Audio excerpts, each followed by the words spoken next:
I was introduced to Undertale on its release date back in September. My best friend was talking to me over Skype, eager and bouncy because the game he had been prepping for years and years was finally out. Of course, since I didn't like RPGs, I didn't really show any interest and thought it was just the newest fad and it would die out in a few months. My friend eventually gifted me a copy of the game from Steam, though since he was a really kind guy, but again, I didn't really care. By that time, I knew a few things about the game due to Tumblr and Instagram among other things.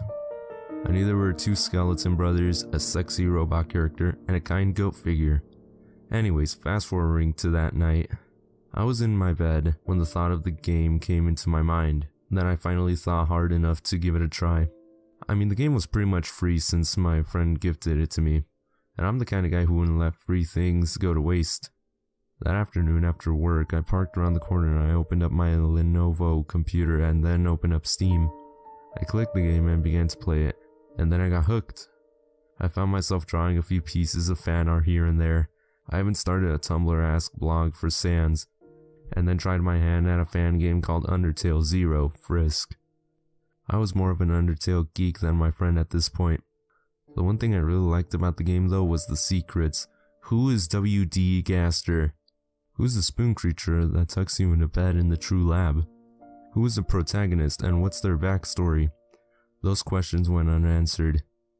Getting to the point, there was a Reddit discussion urging people to dig into the code of the game, mess with fun values, look at the secret rooms, etc. I decided since I had low Reddit karma, I could find something big and get some upvotes. I could even get some Reddit gold or become well known in the Undertale community, I thought.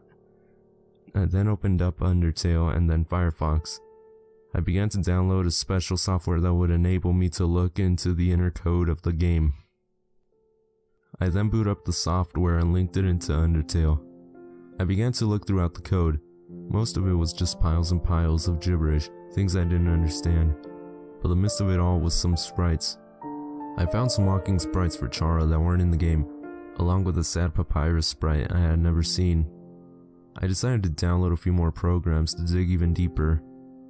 After downloading them, I linked them all into the game. I don't think anyone had ever dug as deep as I did, because I had dug so deep I found things nobody else has found, such as a full set of Satoriel sprites, a small sprite for the Steam logo, and an unidentified woman with broad shoulders, presumably